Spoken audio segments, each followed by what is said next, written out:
final DNA to reply to the century question. Angry, Charles summons Harry to the UK to extinguish once and for all. The king is so tired of the drama. Hello and a very warm welcome to LVT News. Apparently high-ranking royals and courtiers were surprised to learn that King Charles actually did invite the Duke and Duchess of Sussex to his coronation on May 6, and it's a shocking about term considering that we just learned the king had kicked the two of them out of their British home, Frogmore Cottage. So a lot of insiders just assumed that meant that Harry and Meghan were finally being exiled forever, until it was revealed that an email invitation to the historic event had actually landed in Meghan and Harry's inboxes. But other people are speculating that the surprise move came because the king knows something we don't know. As reports, Charles is so tired of the drama and Harry has threatened time and time again that he has more revelations to come if an invitation to Westminster Abbey for him and Meghan is enough to stop their games, then so be it.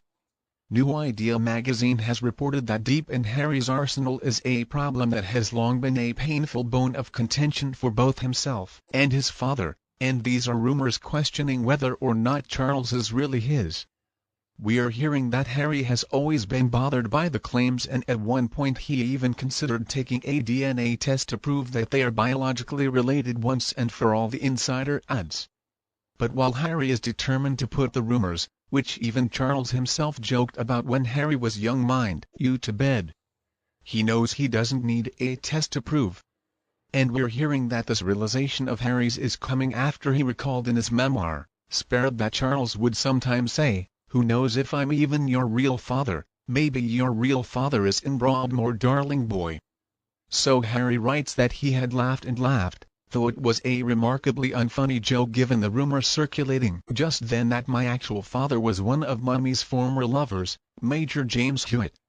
Meanwhile, reportedly, the king is all too aware of the damage that would be done if Harry were to keep going on about the jokes that he made so many years ago. For example, says the source, there's already a guy in Australia who insists that he is the love child of the king and Camilla, and there's no doubt that Charles is probably worried that Harry might make all of this a part of his Netflix special. But he knows that if he can keep Maggie and Harry close, then maybe they can avoid any further catastrophes. In other news, it looks like Prince Harry is showing again that he has become a master in the art of BS, and it doesn't come as any surprise that Harry's latest court proceedings have enlightened us all to the fact that he is just as much of a liar as his wife, Meghan Markle, and he might be just as manipulative. Anyone who has been paying attention to Prince Harry and the rest of the family knows the fact that Harry's security detail that was provided by the Met Police was taken away when he and Meghan decided to step back from their roles as working royals, and Harry, of course, was very unhappy with that. See, Harry is convinced that he was born into great risk and that even though he's not a working royal any longer, he should still be protected in the same way. And of course, Harry seems to forget that his cousins and other members of his family who were born into the same risk and also don't have any metallic security unless they're doing official royal business don't lie about it. But I guess somebody on Team Sussex thought about things and knew the public wouldn't agree to pay for Harry's continued security, so to counteract any argument, the statement was released that Harry offered to pay for the security by himself. And if we believe what he claims, then we might believe that he did offer to pay from the get-go, but apparently that's not true. Harry needs to explain a few things. And once again, Meghan and Harry's obsession with filing lawsuits has exposed that all is not exactly as Harry has told it. Yeah, big surprise there. So the first thing he needs to explain is how it is that he offered to pay for the security all along, but in April 2020, Harry wrote to the Queen's private secretary and he made it clear that he couldn't afford to pay for security for himself until he and Meghan were earning their own living. Now the court documents portray a picture of a man who was attempting to get taxpayer-funded security when he and his family were in the UK. And now we're finding out that Harry didn't offer to pay for Met Police security himself until after the review of the ruling that his security would be addressed on a case-by-case basis and that he was not going to be getting full-time Met Police protection all the time. And as the more cynical fans among us pointed out back then, Harry's offer to pay for the security that he wanted was only made when it became obvious that it was going to be very unpopular for the taxpayers to pay anything for it, and this legal move would mean the cost of the security is a moot point. Or to put things another way, basically, Harry offered to pay for security after he made it clear to his grandmother that he couldn't afford the security until he and Meghan were making their own money.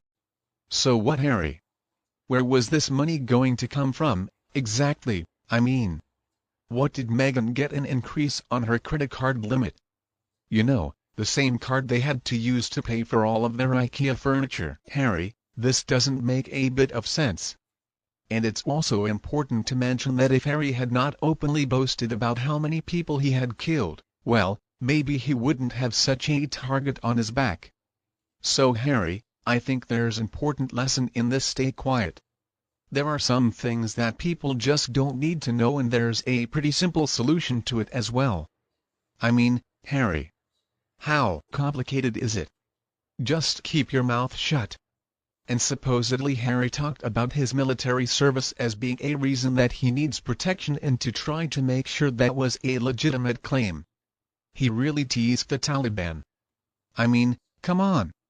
So Harry's cutting off his own nose despite his face once again, to be honest. Though, nobody knows exactly how much security for the royal family actually costs taxpayers.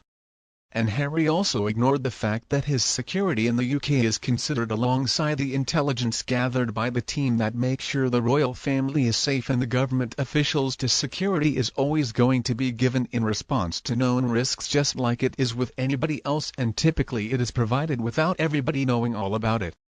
They do it quietly, without any fanfare, but see, that's exactly what Harry and Meghan are wanting. They want all the fanfare, That's precisely what Harry has always wanted and still wants.